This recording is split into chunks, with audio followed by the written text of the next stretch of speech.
दुनिया में किसी ने अजमतों को तलब किया, किसी ने रिफातों को तलब किया, किसी ने शोहरतों को तलब किया, किसी ने बुलंदियों को तलब किया, किसी ने बड़ी बड़ी गाड़ियों को तलब किया, किसी ने बिल्डिंगों को तलब किया, किसी ने दुनिया की अजमतों शान को बुलंद किया। लेकिन दुनिया में सब एक से नहीं आते। कोई दुनिया में ऐसा भी आया कि जिसने दुनिया में आने के बाद दुनिया की अजमतों को तलब नहीं किया, दुनिया की रिफातों को तलब नहीं किया, दुनिया की बुलंदियों को तलब नहीं किया, दुनिया की शोहरतों को तलब नहीं किया, दुनिया में आने के बाद बड़ी बड़ी बिल्डिंगों को और ऐशो आराम से भरी गाड़ियों को तलब नहीं किया, बल्कि अगर तलब किया था तो सारी कायनात के मालिक रब के दीदार को तलब किया था।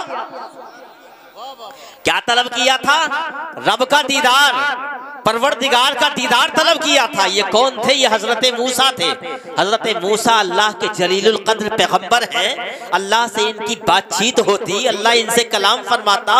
एक मर्तबा कोहे तूर पर गए, मैं इशारा कर रहा हूँ ताकि शेर समझ में आ जाए। कोहे तूर पर गए, वहाँ अल्लाह ने इनसे कलाम फरमाया, अल्लाह के कलाम को सुना, अल्लाह तबारक व तआला की बातचीत को सुना, मजा आ गया, मचल गए, दीवाने हो गए, फरजाने हो गए। बारगाह खुदाबंदी में अर्ज किया, ऐ मालिक मौला, ऐ परवरदिगार आलम, ऐ खालिक़े कायनात, ऐ दुनिया को बनाने वाले पालनहार, ऐ मुझे कलीमुल्लाह बनाने वाले, ऐ मुझे मूसा बनाने वाले, ऐ मुझे पैगंबर बनाने वाले परवरदिगार, तेरे कलाम में तो बड़ा मजा है, तेरे कलाम में तो बड़ा लुत्फ है, तेरे कलाम में तो बड़ी शीरीनी है, तेरे कलाम में तो बड़ा कैफ है। ऐ मालिको मौला, जब तेरे कलाम में इतना मजा है, जब तेरे कलाम में इतनी शीरीनी है, जब तेरे कलाम में इतना सुरूर है, जब तेरे कलाम में इतना लुत्फ है, तो ऐ मालिको मौला तेरे दीदार में कितना मजा होगा।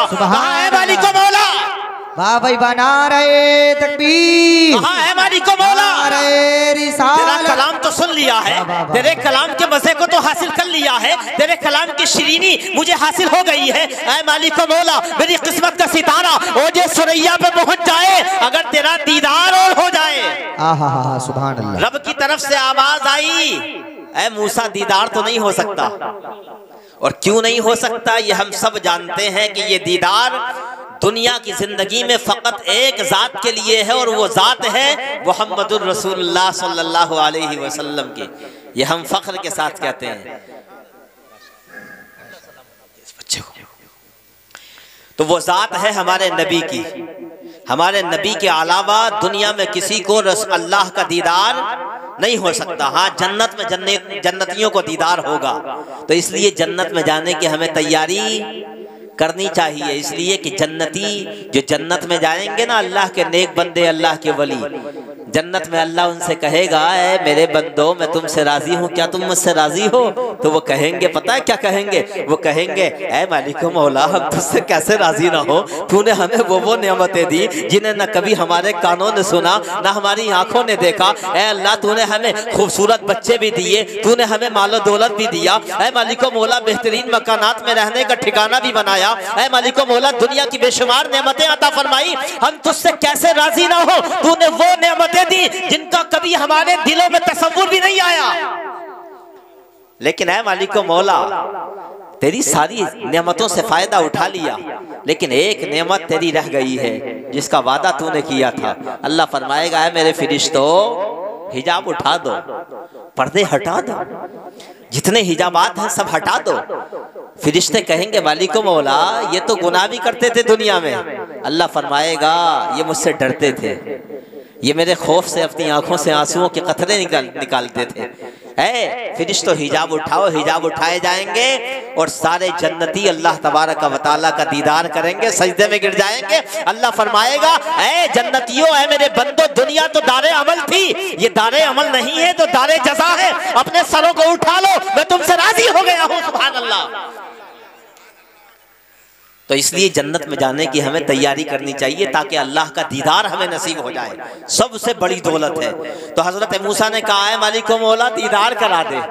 दीदार तो नहीं हुआ, दीदार नहीं हुआ, लंबा वाकया। लेकिन जो ख्वाहिश उन्होंने की थी ना दीदार की, उसी ख्वाहिश को इस शेर में शायर ने बयान किया और कहा, अजमत किसी ने मांगी, शोहरा किसी ने मांगा, मुश्ताक दीद होकर जलवा किसी ने मांगा, और औलाद फातिमा का सदका किसी ने मांगा। औलाद फातिमा, अरे कौन है औलाद फातिमा? बुलंद आवाज से कहो सुभान अल्लाह। इमाम हुसैन का जिक्र आए और सुभान अल्लाह न निकले। इमाम हुसैन, इमाम हसन, जिनके करबला के तसव्वुर किसी शायर के शायर के दिलो दिमाग में आया था तो उसने इश्क की तारीफ की थी, उसने प्यार की तारीफ की थी, उसने मोहब्बत की तारीफ की थी। उसने कहा था, ए दुनिया वालों, जानते हो मोहब्बत क्या है, जानते हो इश्क क्या है, जानते हो प्यार क्या है? तो किसी ने कहा था, ए शायरी करने वाले जरा बता दे कि इश्क क्या है? तो उसने कहा था, लब पर है जिक्र सिबते पैगंबर, ये इश्क है। सुभान अल्लाह। क्या कहा था? लब पर है, लब कहते हैं होठों को, और सिब्त कहते हैं नवासे को। मुराद है नवासे रसूल इमाम हुसैन और इमाम हसन। शायर कहता है, लब पर है जिक्र सिबते पैगंबर, ये इश्क है। वाबस्ता है उन्हीं से मुकद्दर, ये इश्क है। और दीने मोहम्मदी को बचाने के वास्ते कुर्बान हो गए 72, ये इश्क है। सुभान अल्लाह। नारे तकबीर, नारे रिसालत, नारे हैदरी, नारे गौसियत, मसलके आला हजरत। माशाअल्लाह माशाअल्लाह। औलाद फातिमा का सदका किसी ने मांगा, मेरे करीम से गर कतरा किसी ने मांगा, दरिया बहा दिए हैं, दुर्बे बहा दिए हैं। और एक शेर और शायर कहता, सारे जहां में जिसकी पूरी ना हो उम्मीदें। माशाअल्लाह वकील साहब हर जलसे में जहां आसपास में होता बिल्कुल आगे दिखाई देते हैं। अल्लाह ताला इन्हें सलामत रखे और दीन का सच्चा खादिम बना दे। आमीन। हम सबको अल्लाह ताला दीन की सच्ची खिदमत करने वाला बनाए। आमीन। तो शायर कहता है, सारे जहां में जिसकी पूरी न हो उम्मीदें, वो बारगाह शाहे कोनो मकाम में पहुंचे। शायर कहता है, दुनिया में मायूस इंसान जो बड़ी बड़ी बारगाहों में गया, नवाबों के पास गया, डॉक्टरों के पास गया, बड़े बड़े नेताओं लीडरों के पास गया, लेकिन कहीं से सुकून न मिला, कहीं से दिल को तसल्ली न हुई, कहीं से मुकदमा हल नहीं हुआ, कहीं से दिल को इत्मीनान नसीब नहीं हुआ। परेशान होके आ रहा था, नजर पड़ गई गोया मौलाना हसीबुर रहमान साहब की, और ये कहने लगे, ऐ इंसान, ऐ दुनिया के इंसान, तू मायूस क्यों है? अरे सुन, अभी तो दुनियादारों के पास गया था, अभी दुनिया के डॉक्टरों के पास गया था, दुनिया के तबीबों के पास गया था, दुनिया के हकीमों के पास गया था, दुनिया के नवाबों के पास गया था, दुनिया के सरदारों के पास गया था। अरे सुन, अभी कायनात में अल्लाह ने एक ऐसा दर बनाया है, एक ऐसी बारगाह बनाई है, एक ऐसा दरबार बनाया है कि जहां रोता हुआ जाता है तो मुस्कुराता हुआ वापस आता है, जहां परेशानियां लेकर के जाता है तो आसानियां लेकर के आता है, जहां खाली झोलियां लेकर के जाता है तो झोलियां भर के वापस लौटता है। तो उसने कहा था, मौलाना हसीबुर रहमान, जल्दी बता दो वो दरबार कौन सा है,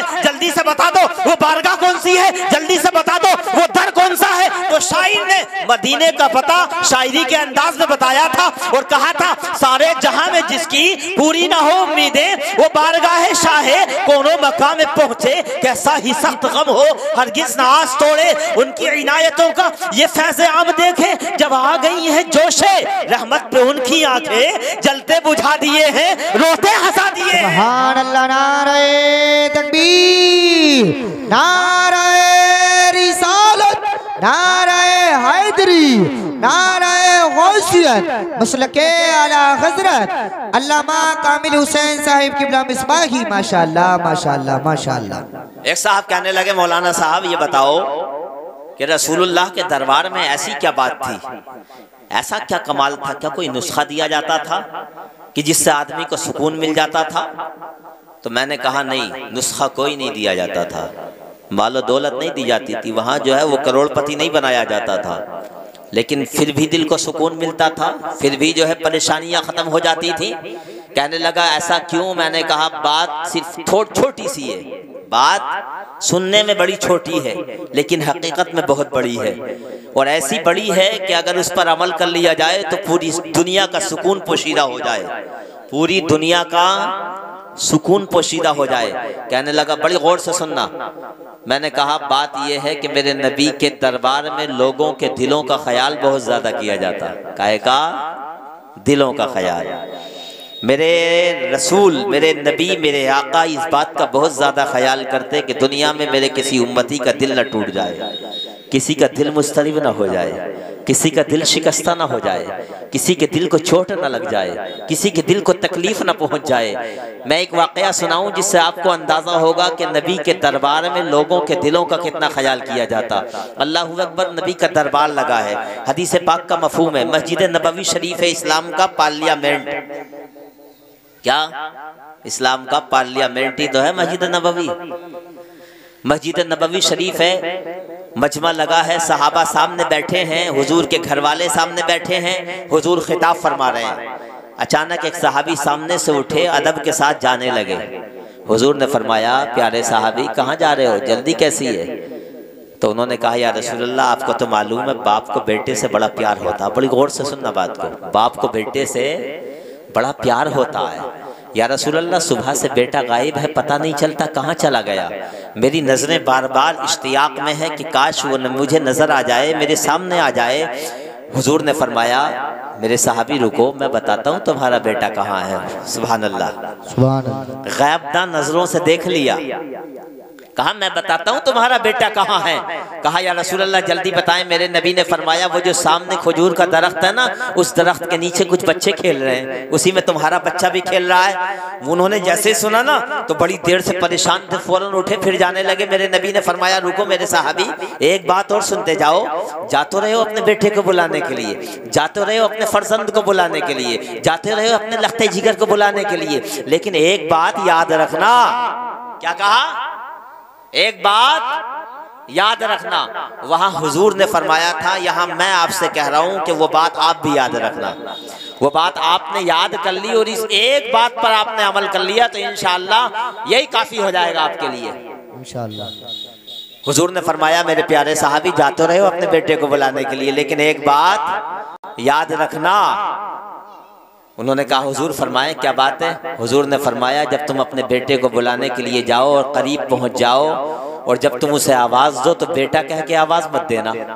वो हैरत में पड़ गए, या रसूलल्लाह अपने बेटे को बेटा ना कहा जाए तो क्या कहा जाए, अपने फर्जंद को फर्जंद ना कहा जाए तो क्या कहा जाए, अपने लख्ते जिगर को लख्ते जिगर ना कहा जाए तो क्या कहा जाए। मेरे नबी ने इरशाद फरमाया, प्यारे दीवाने प्यारे साहबी सही कहते हो, बेटे को बेटा कहा जाएगा, लख्ते जिगर को लख्ते जिगर कहा जाएगा, नूरे नजर को नूरे नजर कहा जाएगा, लेकिन है मेरे प्यारे साहबी, जहां मेरी नजर देख रही है वहां तुम नहीं देख रहे। कहा, क्या? हुजूर ने इरशाद फरमाया, ऐ मेरे प्यारे साहबी, जिस दरख्त के नीचे तुम्हारा बच्चा खेल रहा है उसी दरख्त के नीचे कुछ यतीम बच्चे भी खेल रहे हैं। अगर तुमने अपने बेटे को बेटा कह के आवाज दी, अगर तुमने अपने बेटे को लख्ते जिगर कह के पुकारा, अगर तुमने अपने बेटे को नूरे नजर कह के पुकारा तो उन यतीमों का दिल टूट जाएगा। और ऐ मेरे प्यारे साहबी, याद रखो, तुम्हारा नबी दुनिया में किसी का दिल तोड़ने नहीं आया बल्कि टूटे हुए दिलों को जोड़ने के लिए आया। सुभान अल्लाह। नारे तकबीर, नारे रिसालत, नारे हैदरी, नारे गौसियत, मसलके आला हजरत। माशाअल्लाह माशाअल्लाह माशाअल्लाह, जवाब नहीं है भाई। अल्लाह, तुम्हारा नबी दुनिया में किसी का दिल तोड़ने नहीं आया बल्कि टूटे हुए दिलों को छोड़ने के लिए आया है। मेरे अजीज, मैंने ये वाकया तो सुनाया, लेकिन मैं आपसे कहना चाहता हूँ दो तीन बातें। हुजूर की सीरत का बहुत बड़ा हिस्सा है ये, हुजूर की सीरत का बहुत बड़ा हिस्सा है कि लोगों के दिलों का ख्याल किया जाए। और हमारा हाल क्या है आज? ज़रा ज़रा सी बात पर आपके बच्चों की किसी से बाहर लड़ाई हो गई तो आप बजाय समझाने के, आप बजाय लड़ाई को मिटाने के, आप आते हैं घरों से और दूसरे के बच्चों को या तो मारना शुरू करते हैं या गालियां देना शुरू करते हैं। यही तो होता है। या छोटी छोटी बात पर आप लाठियां निकाल लेते हैं, छोटी छोटी बात पर आपके यहाँ बंदूकें निकल आती हैं, गोलियां चल जाती हैं, हालात इतने ख़राब हो जाते हैं कोई ठिकाना नहीं। और ऐसे दौर में भी जबकि मुसलमानों को मिटाने की कोशिश की जा रही है, हम एक दूसरे के दिल का कोई ख्याल नहीं करते। मेरे अजीज़, हम कहते हैं हम रसूलुल्लाह के उम्मती हैं, हम कहते हैं हम रसूलुल्लाह से मोहब्बत करते हैं, लेकिन मुझे बताओ कि मोहब्बत का तकाजा ये नहीं है कि रसूलुल्लाह की सीरत पर अमल किया जाए। मेरे अजीज, आप जरा सोचें, आप किसी को गाली देंगे, किसी के बच्चे को मारेंगे, किसी पर लाठियां निकाल के लाएंगे तो दिल टूटेगा कि नहीं टूटेगा उसका? रसूलुल्लाह फरमा रहे हैं, दिल तोड़ने नहीं आया मैं। और आपके अमल से सामने वाले का दिल टूट रहा है तो रसूलुल्लाह की मुखालफत हुई कि नहीं हुई? और रसूलुल्लाह की दुनिया में मुखालफत करोगे तो जन्नत मिलेगी? नहीं मिलेगी। मेरे अजीज़, अगर आपने इस एक बात पर अमल कर लिया कि आप आज से ये अहद करें कि हम आज के बाद किसी का दिल नहीं तोड़ेंगे, किसी के दिल को शिकस्ता नहीं करेंगे, किसी के दिल को मुस्तरिब नहीं करेंगे, किसी के दिल को परेशान नहीं करेंगे, तो मैं समझता हूँ हर एक आदमी जब ये सोच लेगा तो आपके दरमियान इत्तेहाद कराने के लिए न किसी नेता को आने की ज़रूरत है, न किसी मौलाना को इत्तेहाद कराने की ज़रूरत है। ऑटोमेटिक मोहब्बतें कायम हो जाएंगी कि नहीं? तो सीरत के इस अहम पहलू पर जो है आप गौर करें। तो मैं शेर पढ़ रहा था, सारे जहां में जिसकी पूरी न हो उम्मीदें, वो बारगाह शाहे कौनो मकाम में पहुँचे, कैसा ही सख्त गम हो हरगिज़ न आस तोड़े उनकी इनायतों का।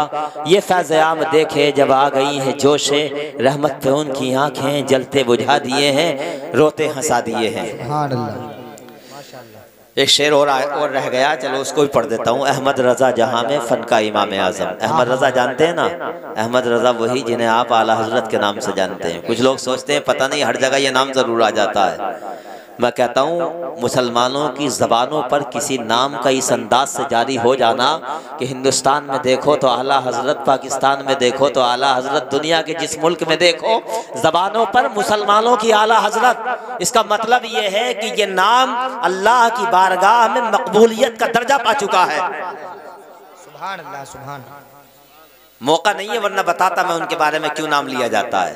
खैर, अहमद रज़ा जहाँ में फ़न का इमाम आज़म, इश्क़ नबी का पैकर, असरार दी का महरम, उनका कलाम हुस्ने शेरो अदब का संगम, मुख्तार जिनको सुनकर कहता है सारा आलम, मुल्के सुखन की शाही तुमको रज़ा मुसल्लम, जिस समत आ गए हो सिक्के बिठा दिए हैं।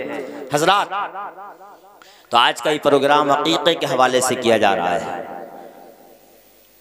तो इस हवाले से ज़रूरी है कि आपको चंद बातें ये बता दी जाएं कि औलाद की तरबियत कैसे होनी चाहिए और औलाद की तरबियत कितनी ज़रूरी है हमारे ऊपर। बेपना ज़रूरी है औलाद की तरबियत। अल्लाह तबारक व तआला ने बेशुमार नेमतें बंदों को अता फरमाई, माल दिया, घर दिया, औलाद दी, इसके अलावा बहुत सी नेमतें। और नेमतों का मामला ये होता है कि बंदा नेमत पर शुक्र अदा करता है। तो कुरान पाक में अल्लाह तबारक व तआला इरशाद फरमाता है कि अगर तुम मेरी नेमतों पर शुक्र अदा करोगे लाज़ीदन्नकुम, तो मैं नेमतों को और ज़्यादा बढ़ा दूंगा। और नेमतों पर अगर शुक्रिया ना अदा किया जाए तो नेमतें घट जाती हैं। तो अक़ीक़ा जो है ये भी अल्लाह की बहुत बड़ी नेमत है कि अल्लाह ने आपको बेटा अता फरमाया या बेटी अता फरमाई, और आप उसके शुक्रिया के तौर पर जो है वो जानवर ज़िबा करते हैं और अक़ीक़ा करते हैं। इस अक़ीक़े के बहुत से फ़ायदे होते हैं। अक़ीक़े से बच्चा बीमारियों से महफूज हो जाता है। लेकिन अक़ीक़ा किया जाए फ़कत ये सोच करके ये सुन्नत है, ये नहीं कि हमारा नाम हो जाए। मुआशरे में हमें लोग ये कहने लगे कि बहुत बड़ा अक़ीक़ा किया था साहब फलां ने। इस तरह का अगर कोई मामला है तो फिर जो फ़ायदे हकीकी अक़ीक़े की वजह से आपके बच्चे को मिलते वो नहीं मिल पाएंगे। इसलिए खुलूस रहना चाहिए। तो हज़रात, बच्चे की तरबियत अच्छी होनी चाहिए, बचपन ही से अच्छी होनी चाहिए। बच्चा जब माँ के पेट में आ जाता है ना, यानी माँ हामिला हो जाती है, तो माँ के काम जो होते हैं, अब माँ जो काम करती है, जो अफ़आल होते हैं, जो हरकतें होती हैं माँ की, अच्छी हरकतें या बुरी हरकतें जो भी होती हैं, उनका असर डायरेक्ट बच्चे पर पड़ा करता है। यहाँ तक कि आज मेडिकल साइंस ने भी इस बात को साबित कर दिया है कि औरत जो काम करती है उस वक्त उसका असर जो है वो बच्चे के DNA में पहुँचता है। आप गूगल पे सर्च करेंगे ना तो आपको ये पूरी तफसील मिल जाएगी कि किस अंदाज से वालिदा के किए जाने वाले कामों का असर बच्चे के DNA पर पड़ता है। यानी माँ अगर हामिला होने के वक्त में कुरान की तिलावत करती है तो कुरान की तिलावत का असर बच्चे पर पड़ता है। अगर वो गाने गाती है तो गानों का असर बच्चे पर पड़ता है। अगर वो नाते पढ़ती है तो नातों का असर बच्चे पर पड़ता है। अगर वो दुरूद पाक के नगमे गुनगुनाती है तो दुरूद पाक का असर बच्चे पर पड़ा करता है। और जो बच्चा, जिस बच्चे की माँ हालत हमल में नाते पढ़ती नजर आए, जिस बच्चे की माँ हालत हमल में कुरान की तिलावत करती नजर आए, जिस बच्चे की माँ हालत हमल में दुरूद पाक के नगमे गुनगुनाती नजर आए, तो मुझे बताओ, जब बच्चे के DNA में दुरूद पाक का असर पहुंचेगा, जब बच्चे के DNA में कुरान की तिलावत का असर पहुंचेगा, जब बच्चे के DNA में दुरूद पाक के और नात के नगमों का असर पहुंचेगा, जब कुरान पाक की सूरतों का असर पहुंचेगा, तो कसम खुदा की ये बच्चा आम बच्चा नहीं होगा, बल्कि ये बच्चा हजरत सिद्दीक़ अकबर का गुलाम होगा। ये बच्चा हजरत फारूक आज़म का गुलाम होगा। ये बच्चा हजरत उस्मान गनी का गुलाम होगा। ये बच्चा हजरत मौला अली का गुलाम होगा। बल्कि यूं कह लो कि ये बच्चा शहीदों के इमाम, करबला में शहीद होने वाले हजरत इमाम हुसैन का गुलाम होगा, वो सच्चा हुसैनी होगा।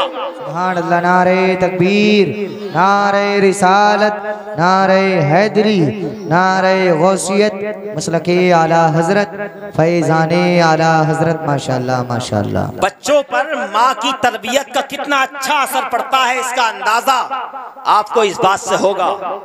मैं 2-3 वाकयात आपको सुनाऊं कि माएँ अगर अच्छी होती हैं तो बच्चे अच्छे होते हैं। आमतौर से ऐसा ही होता है। पिछली शख्सियात का, बुजुर्गों का आप मुताला करें, तारीख का मुताला करें तो आपको पता चलेगा कि जो बच्चा भी वली हुआ है, जो बच्चा भी अल्लाह का नेक बंदा हुआ है, जो बच्चा भी गाजी हुआ है, जो बच्चा भी शहीद हुआ है, तो ऐसे हर बच्चे के पीछे माँ का हाथ जरूर नजर आएगा, माँ का किरदार नजर आएगा, माँ का अमल नजर आएगा, माँ की नेकी नजर आएगी, माँ के सजदे नजर आएंगे। आप देखें, एक बुजुर्ग हैं जिनका नाम है हजरत अब्दुल रहमान फर्रुख। हजारों साल पुराने बुजुर्ग हैं ये। हजरत इमाम मालिक 4 इमामों में से एक इमाम है।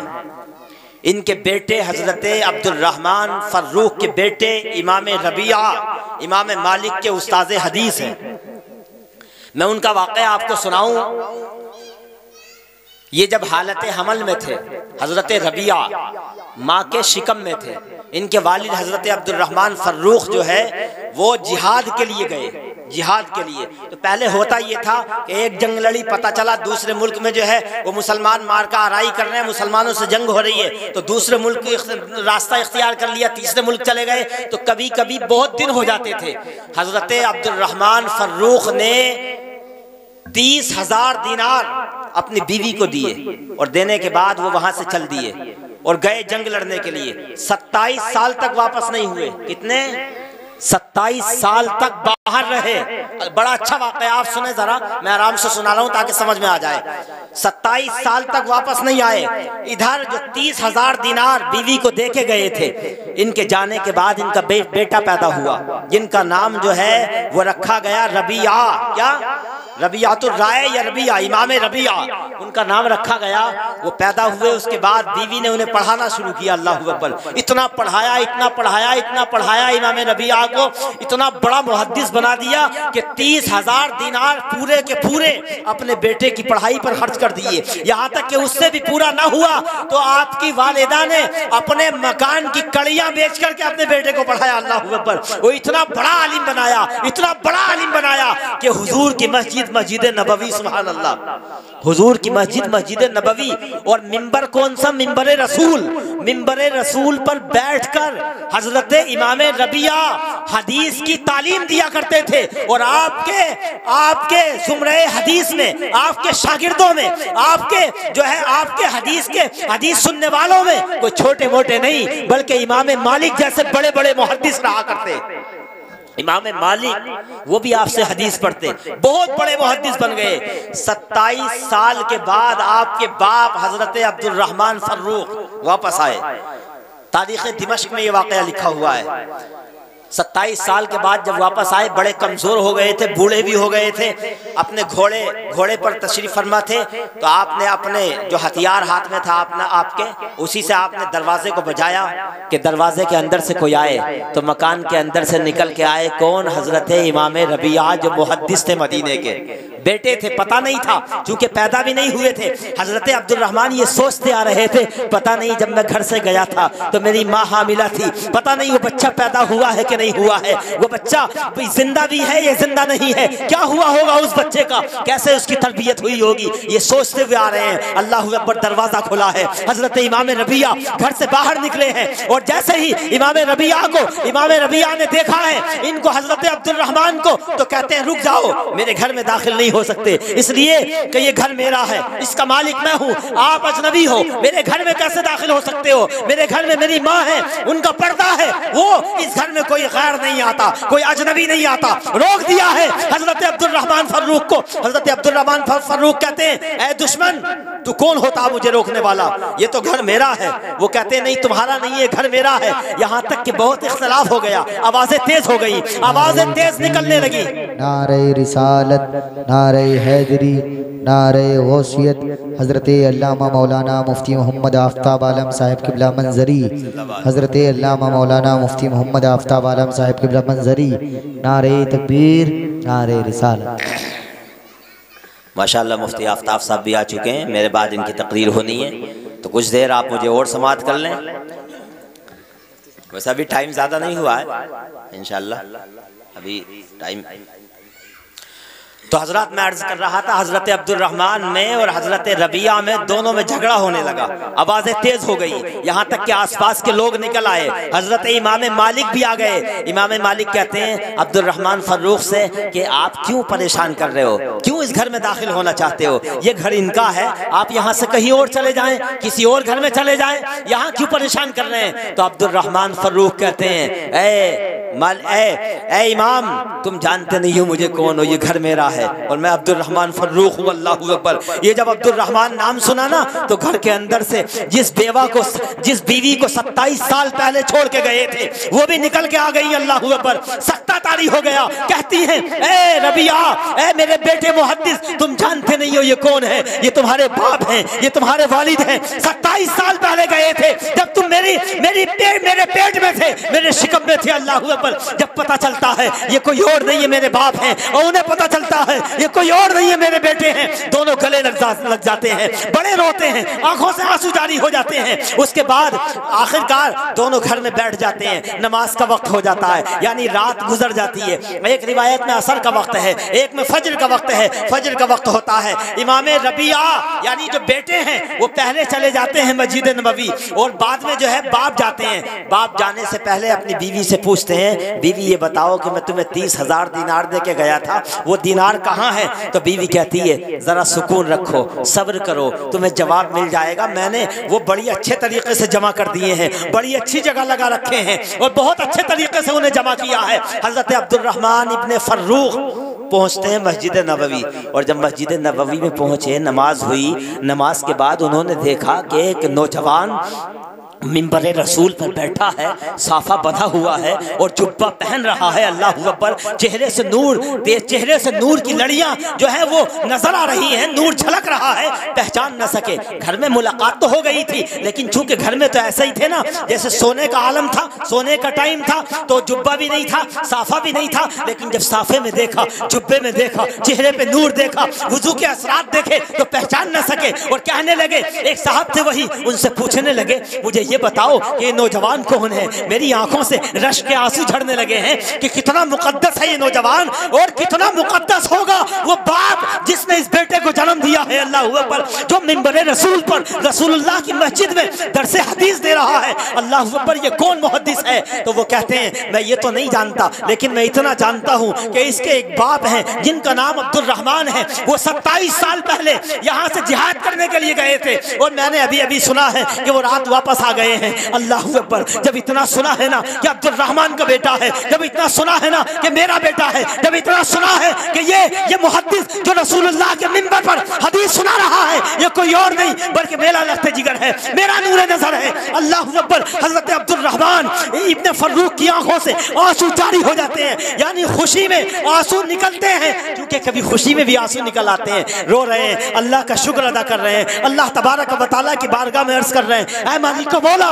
मैं तेरा कैसे शुक्र अदा करूं, तूने ऐसा बेटा मुझे दिया है, ऐसा नूर नजर दिया है, ऐसा लख्ते जिगर दिया है, जो तेरे महबूब के मिंबर पर बैठकर तेरे महबूब की ज़बान मुबारक से निकलने वाले कलिमात को सुना रहा है। और सुनने वालों में कोई आम लोग नहीं, बल्कि इस जमाने के बड़े बड़े मुहद्दिस इस मेरे बेटे से दरसे हदीस हासिल कर रहे हैं। अल्लाहू अकबर। फख्र रुके नहीं वहाँ, और जो है घर चले गए, आंसू बहा रहे हैं खुशी में। और बीवी से जाके कहा, ए बीवी, मुझे आज अपने मुकद्दर पर रश्क हो रहा है, तुमने बड़ा बेहतरीन बेटा पैदा किया है, वाकई तुमने बड़ी मेहनत की है, तुमने बड़ा अच्छा लख्ते जिगर पैदा किया है। वो कहती हैं, ऐ मेरे सरताज, ऐ मेरे शोहर, आपने पूछा था ना अभी कि वो 30,000 दिनार कहाँ गए।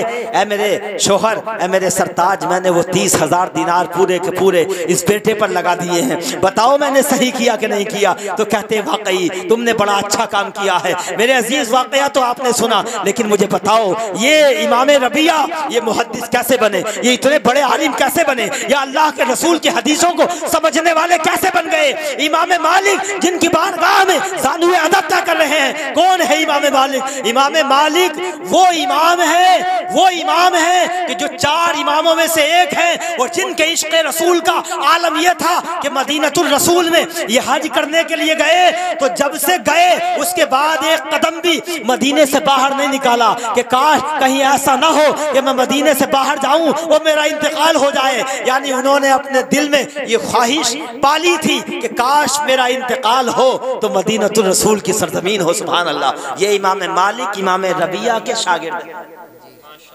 इससे क्या पता चला कि माएँ अगर अजमत वाली होती हैं, माएँ अगर दीनदार होती हैं, माएँ अगर अल्लाह वाली होती हैं तो बेटों को भी वैसे ही बना देती हैं। अरे वो गौसे आजम का वाकया तो आपने मशहूर सुना है ना, बहुत मशहूर वाकया है। मैं तो बस थोड़ी सी बात आपको बता दूं कि जब गौसे आजम जाने लगे 13 से 14 साल की उम्र में जीलान जाने लगे। जीलान जो है ईरान में है, आज भी ईरान में है। वो पैदल चल के गए थे गौसे आजम जीलान। तो वालिदा ने क्या कहा था लास्ट में? यही तो कहा था, बेटा एक बात याद रखना, जा तो रहे हो, झूठ मत बोलना, खिलाफ वाकया कोई बात मत करना। अल्लाह अकबर। ये वालिदा किसी बड़ी यूनिवर्सिटी से पढ़ी तो नहीं थी, या ऑक्सफोर्ड या कैम्ब्रिज से फारिग तो नहीं थी, लेकिन अल्लाह अकबर उन्होंने ऐसी तालीम दी जो न जाने कितनों के ईमान का सबब बनी। और जब रास्ते में गए तो डाकुओं ने लूटा, वो भी आपको सारा वाकया मालूम है। डाकुओं ने लूटा, आपने खुद ही कह दिया मेरे पास भी हैं। हैरत में पड़ गए सारे डाकू, ये कैसा मामला है, ये बच्चा अजीब है। तो बच्चे ने क्या जवाब दिया था? गौसे आजम ने यही तो कहा था कि मेरी वालिदा ने मुझसे वादा किया है कि मैं झूठ ना बोलूँ। अल्लाह अकबर। तो उन्हें भी एहसास हुआ था झूठ बहुत बड़ी बला है। ये झूठ जिसके अंदर आ जाता है, हदीस पाक में आता है, झूठ और ईमान जमा नहीं होते। एक सहाबी ने पूछा, या रसूलल्लाह क्या मोमिन बुज़दिल हो सकता है? हुजूर ने फरमाया हाँ हो सकता है। कहा क्या मोमिन बुज़दिल हो सकता है? हुजूर ने हाँ में जवाब दिया। लेकिन उसके बाद हुजूर से उन सहाबी ने पूछा, या रसूलल्लाह क्या मोमिन झूठा हो सकता है? हुजूर ने फरमाया नहीं, झूठा नहीं हो सकता मोमिन। यानी जो सच्चा मोमिन होगा वो झूठ नहीं बोल सकता। आज हमारा हाल क्या है? छोटी छोटी बातों पे बैठा घर बता रहा मुरादाबाद में, बैठा घर बता रहा सराय तरीन में हूँ। ये झूठ है कि नहीं है? ये फोन पे जो झूठ बोला जाता है ना, ये भी झूठ ही होता है। और झूठ जो बोलते हैं ना, तो नामा अमल में तो लिख लिया जाता, क़यामत के दिन आया कि झूठों के लिए जहन्नमियों के बदन से निकलने वाली जो पीप होगी ना, वो झूठों को पिलाई जाएगी। छोटी छोटी बातों में हम झूठ बोल देते हैं यार, बड़ी गलत बात है। गौसे आजम के इस जो है वाक़ये पर अमल करें और झूठ को छोड़ दें। यही अहद कर लें कि आज के बाद इंशाअल्लाह हम झूठ नहीं बोलेंगे। खैर आखिरी बातें मैं बताऊं आपको, वाक़यात तो बहुत हैं हजरात।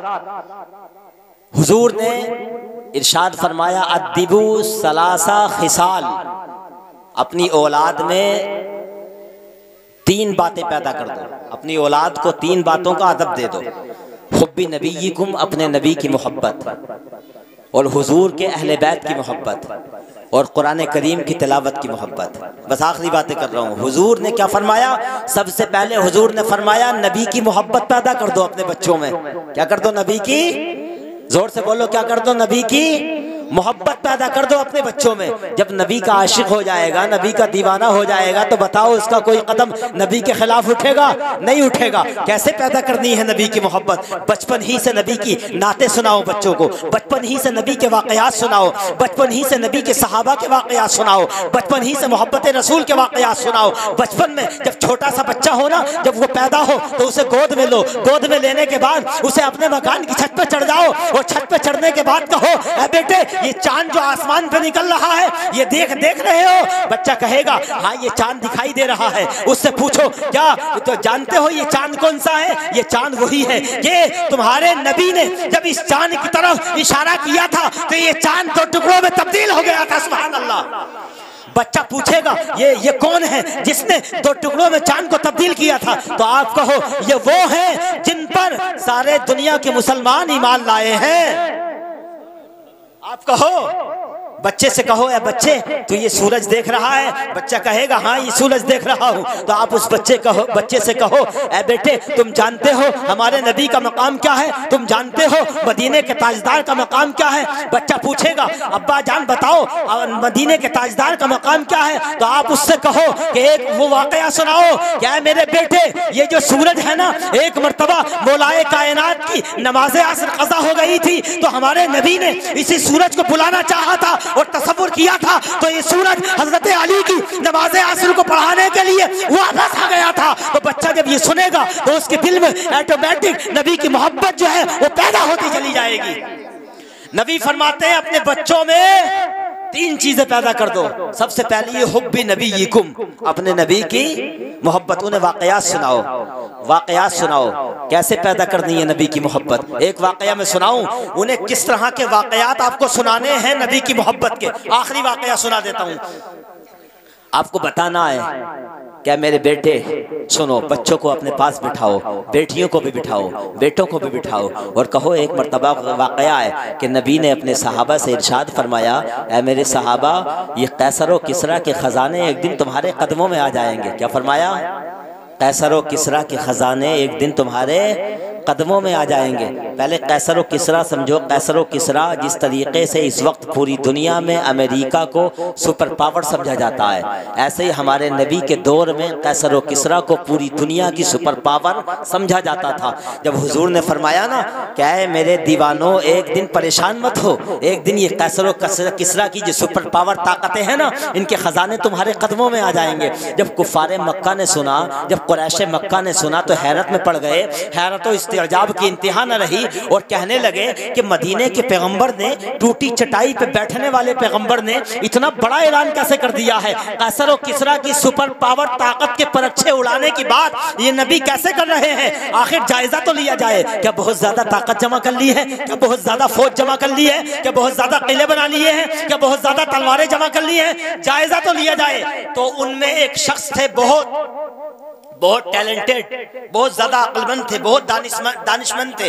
उनका नाम था उरवा इब्न मसूद। उन्हें भेजा कि जाओ जाके देखो मदीने में और जायजा लो उनकी ताकत का। तो उरवा इब्न मसूद अभी ईमान नहीं लाए हैं, बाद में ईमान ले आए थे। वो जाते हैं और जाने के बाद मस्जिद नबवी के करीब पहुंचते हैं, इस्लाम के पार्लियामेंट के करीब पहुंचते हैं और देखते हैं कि असर की अजान हो रही है, लोग मस्जिद की जानिब जा रहे हैं और अजिल्ला सहाबा, हुजूर के बड़े बड़े सहाबा दीवाने हुजूर को वुजू करा रहे हैं। तो वुजू करने का आलम यह है कि जब हुजूर को वुजू कराते हैं और हुजूर वुजू फरमाते हैं तो हुजूर अकरम के मुंह से जो पानी आता है ना, यानी हुजूर कुल्ली करते हैं तो कुल्ली करने के बाद जो पानी बाहर आता तो पानी जमीन पे नहीं गिरता बल्कि सहाबा के हाथों में आ जाता है, सहाबा की आंखों में लगाया जाता है, सहाबा के कानों में मला जाता है, सहाबा के जिस्मों पे मला जा रहा है। हज़रत जनाब उरवा इब्न मसूद ने जब ये देखा ना, इश्क का ये मंजर देखा, दीवानगी का ये मंजर देखा, मोहब्बत का ये अंदाज देखा तो मचल उठे, वहीं खड़े हो गए, भूल गए आए किस काम से थे, वहीं खड़े हो गए,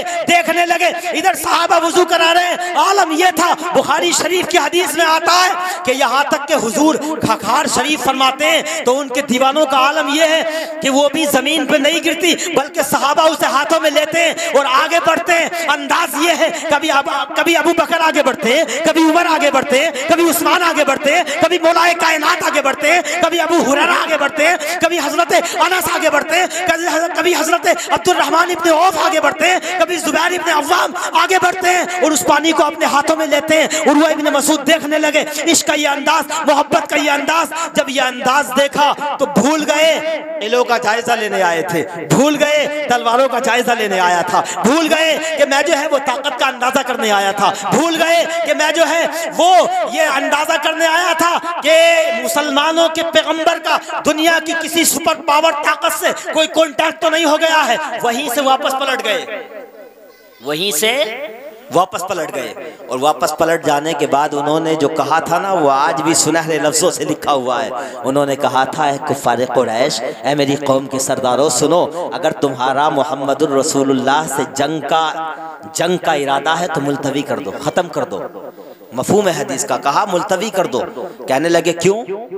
इतनी बड़ी बात कैसे कर रहे हो? क्या बहुत ज्यादा ताकत जमा कर ली है? कहा नहीं। क्या बहुत ज्यादा किले बना लिए? कहा नहीं। क्या बहुत ज्यादा फौज इकट्ठा कर लिए? कहा नहीं। क्या बहुत ज्यादा जो है वो तलवारें जमा कर ली है? कहा नहीं। क्या दुनिया की किसी सुपर पावर ताकत से कोई कॉन्टैक्ट हो गया? कहा नहीं। कहा फिर कैसे एक टूटी चटाई पे बैठने वाला पैगंबर कैसे पूरी दुनिया की सुपर पावर ताकत के परख से उड़ा देगा? तो उर्वा इब्ने मसूद ने कहा था, ऐ मेरी कौम के सरदारों सुनो, मैं कैसर के दरबार में नहीं गया हूँ, मैं किसरा के दरबार में नहीं गया हूँ, मैं दुनिया के बड़े बड़े बादशाहों के यहाँ गया हूँ। मैंने देखा है जब तक वो बादशाहत की कुर्सी पे होते हैं, जब तक तख्ते शाही पे होते हैं, उनका एहतराम किया जाता है, उनके सामने सजदे किए जाते हैं। लेकिन जब बादशाहत खत्म होती है, जब कुर्सी जाती है, तो मेरी इन्हीं आंखों ने देखा है कि उनकी आंखों में उनके मानने वाले गरम गरम सलाइयां फेर देते हैं। लेकिन ऐ मेरी कौम के सरदारों, आज मैंने मदीने में मुस्तफा को देखा है, आज मैंने मदीने में मुसलमानों के पैगंबर को देखा है, जिन्होंने शाही तख्त नहीं लगाया है, शाही कुर्सी नहीं बिछाई है, जो टूटी चटाई पे बैठे हुए हैं और टूटी चटाई पे बैठने के बाद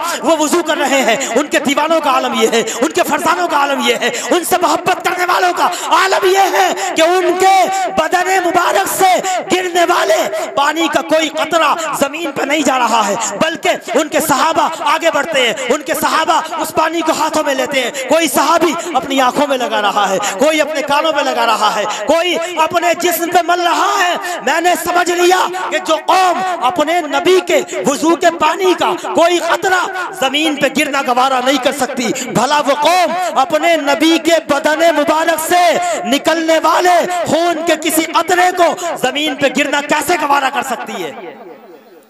गोया उन्होंने कहा था कि दुनिया फरजाने पैदा करती है, नबी ने दीवाने पैदा किए हैं। आखिरी बातें कर रहा हूं, क्या कहा था? गोया उन्होंने कहा था दुनिया फरजाने पैदा करती है, नबी ने दीवाने पैदा किए हैं। दीवाना दो तरह का होता है, एक दुनिया का दीवाना होता है, एक नबी का दीवाना होता है। दुनिया के दीवाने में और नबी के दीवाने में बड़ा फर्क होता है। दुनिया का दीवाना चला करता है, दुनिया में किसी से मोहब्बत करने वाला चला करता है, दुनिया में किसी से प्यार करने वाला चला करता है, दुनिया में किसी से इश्क करने वाला चला करता है। तो लोग पत्थर मारा करते हैं, लोग तानो तशनी के तीर बरसाते हैं, लोग बुरा भला कहते हैं। दुनिया का दीवाना चला करता है तो रास्ता भूल जाता है, और नबी का दीवाना चला करता है कसम खुदा की तो जहां बैठ जाता है मंजिल बन जाती है, जिन राहों से गुजरता है वो राहें शाहराहे हयात बन जाती है। एक दीवाना चला था और बैठ गया था अजमेर की सरजमीन पर, जिन्हें दुनिया सुल्तानुल हिंद ख्वाजा ख्वाजगा के नाम से जानती है। कसम खुदा की आज पूरी दुनिया के दिलो निगाह अजमेर की जानिब झुके चले जा रहे हैं। और एक दीवाना चला था और बैठ गया था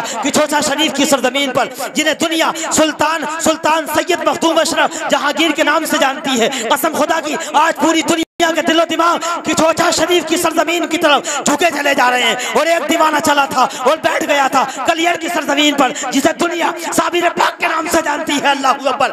आज दुनिया बिला तफरीक मज़हब व मिल्लत उनके दरबार पर झुकती नजर आ रही है। और एक दीवाना चला था और बैठ गया था अफगानिस्तान से चला था और बैठ गया था बरेली की सरजमीन पर, जिन्हें दुनिया इमाम इश्क मोहब्बत आला हजरत इमाम अहमद रजा के नाम से जानती और पहचानती है। कसम खुदा की आज पूरी दुनिया उनकी जानिब झुकी चली जा रही है। पता चला दुनिया का दीवाना चला करता है तो रास्ता भूल जाता है, और नबी का दीवाना चला करता है तो जहां बैठ जाता है मंजिल बन जाती है। जिन राहों से गुजरता है वो राहें शाहराहे हयात बन जाती हैं। इसीलिए अल्लामा डॉक्टर इकबाल ने कहा था, दीवान गाने इश्क़ मोहम्मद को देखकर, दीवान गाने इश्क़ मोहम्मद को देखकर घबरा गई है गर्दिशे दौरा कभी कभी, और गर्दन में हार डाले हैं माहो नजूम ने, गुजरा है उन हदों से मुसलमान कभी कभी।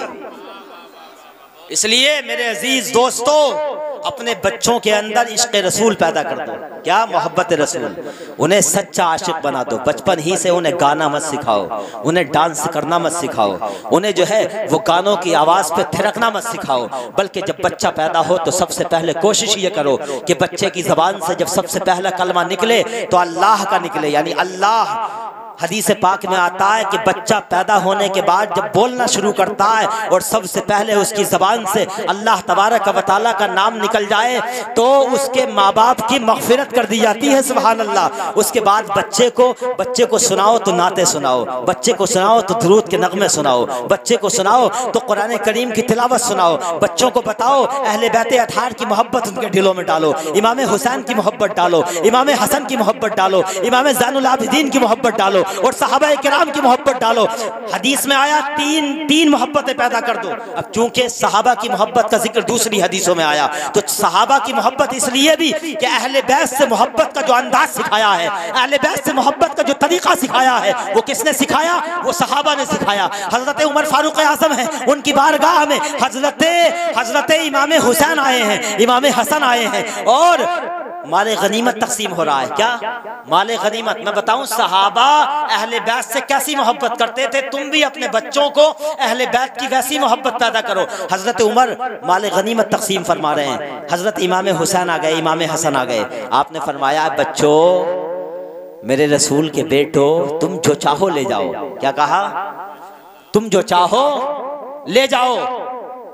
तो एक साहब पास में बैठे हुए थे, उन्होंने कहा ए उमर, जो चाहोगे दे दोगे, जितना चाहो जितना चाहे ले जाएं। तो हजरत उमर फारूक आजम ने अपनी पगड़ी उतारी और जमीन पर रखी और कहा ए पूछने वाले, तू ये पूछता है कि जो चाहे ले जाएं? अरे सुन, ये जो मेरे सर पे बाल उग रहे हैं ना, ये इन्हीं के नाना जान का सदका है। सुभान अल्लाह। तो बच्चों के अंदर अहले बैत की मोहब्बत पैदा करो, सहाबा की मोहब्बत पैदा करो और बच्चों को तिलावत कुरान सिखाओ। सबसे पहले बच्चों को कुरान की तिलावत सिखाओ, चाहे किसी मौलाना के पास भेजकर या घर में मौलाना को रखकर। ये मत देखो जहाँ स्कूलों में 5,000 10,000 फीस दे सकते हो, तो क्या इमाम साहब को कुरान की तिलावत की उतनी नहीं दे सकते? यार कुरान की तिलावत है, चाहे जितने में मिले और कम मत दो। ये सोचो कि दुनियावी पढ़ाई में जब हम 2000 महीने की फीस दे सकते हैं, तो जो रसूलुल्लाह का कुरान है उसे सिखाने के लिए क्या हम 3000 नहीं दे सकते? जो कुरान सिखाए सबसे ज्यादा अजमत तुम्हारे दिल में उसकी होनी चाहिए। स्कूल में बच्चे को भेजते हो ना जितनी सफाई के साथ, मदरसे में जब भेजो तो उससे ज्यादा सफाई के साथ भेजो, इसलिए कि कुरान सीखने जा रहा है। क्या कुरान सीखने जा रहा है? अल्लाह ताला से दुआ है, अल्लाह तबारक व तआला हम सबको अपने बच्चों के दिलों में हुजूर की मोहब्बत, हुजूर के अहले बैत की मोहब्बत, हुजूर के सहाबा की मोहब्बत और कुरान करीम की मोहब्बत पैदा करने की तौफीक अता फरमाए। और अल्लाह ताला सलीम भाई के इन बच्चों को खूब दीन की खिदमत करने की तौफीक अता फरमाए, तमाम बीमारियों से इन बच्चों को महफूज फरमाए। एक मरतबा कलमा तैयबा पढ़ लें, ला इलाहा इल्लल्लाहु मुहम्मदुर रसूलुल्लाह व मा अलैना इल्लल बलागुल मुबीन। अस्सलामु अलैकुम व रहमतुल्लाहि व बरकातुहू।